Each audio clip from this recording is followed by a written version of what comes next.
আসসালামু আলাইকুম।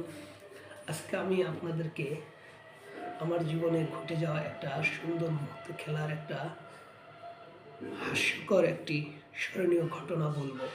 সেটা হলো আমরা যখন আমাদের স্কুল থেকে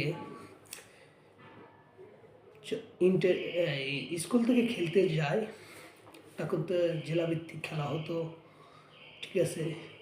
তে আমরা ওই জেলাভিত্তিক টুর্নামেন্টগুলো খেলতে যখন আমরা গেলাম, গাজীপুর চ্যাম্পিয়নে আমাদের জেলা চ্যাম্পিয়ন হওয়ার জন্য খেলতে গেলাম।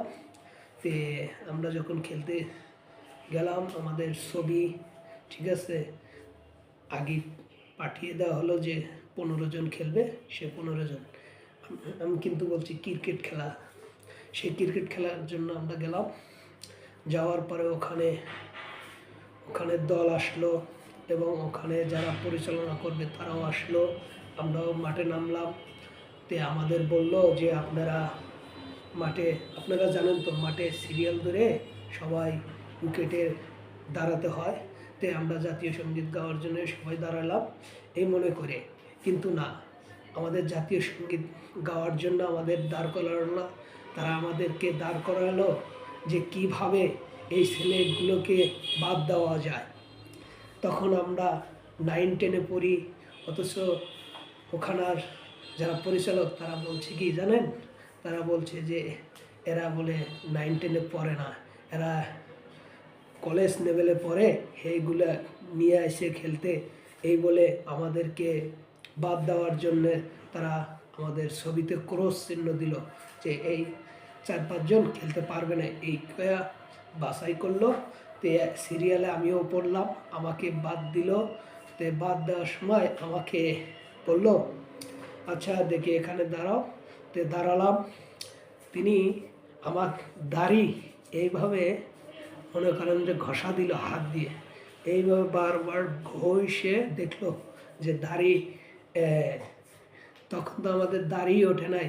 তারপরও আমাদের একটা মানুষের যখন ইয়ং বয়স, তা সে কত বছর হতে পারে এমনি কিন্তু দাড়ি দেখে বোঝা যায় যে সে 11-12 বছরের ছেলে নাকি সে 30-25-এর ছেলে, দেখলেই কিন্তু বোঝা যায়। কিন্তু তারা এইভাবে দাড়ি ঘষে দেখে আমাদেরকে বাদ দিল, আমাদের 4 জন সিনিয়র প্লেয়ার বাদ দিল, আমাদের দলটাকে কানা করে দিয়ে তারা জয়লাভ করতে চেয়েছিল, কিন্তু ওই উপরওয়ালা ছাড় দেন নাই, ছেড়ে দিয়েছে, কিন্তু তাদেরকে ছাড় দেয় নাই।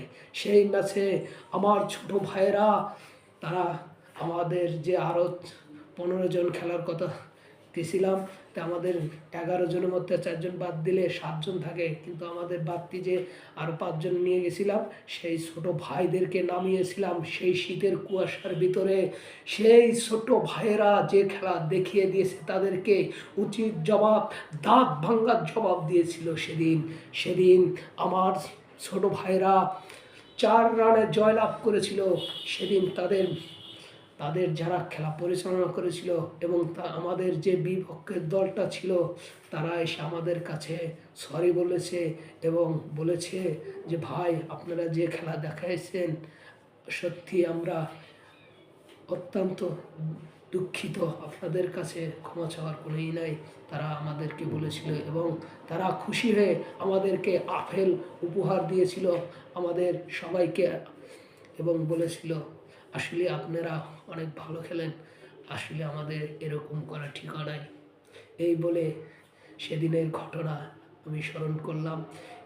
তখন থেকে আমার ক্রিকেটের প্রতি আর খেলার আগ্রহ ছিল না এবং ধীরে ধীরে সেখান থেকে আমি সরে এসেছি। আজ কর্মজীবনে পা রেখেছি, আর সেই খেলা আর খেলতে পারি না। এখন শুধু খেলা টিভির পর্যায়ে আমরা দেখতে পাই, এইটুকুই, এছাড়া আমাদের আর করার কিছু নাই।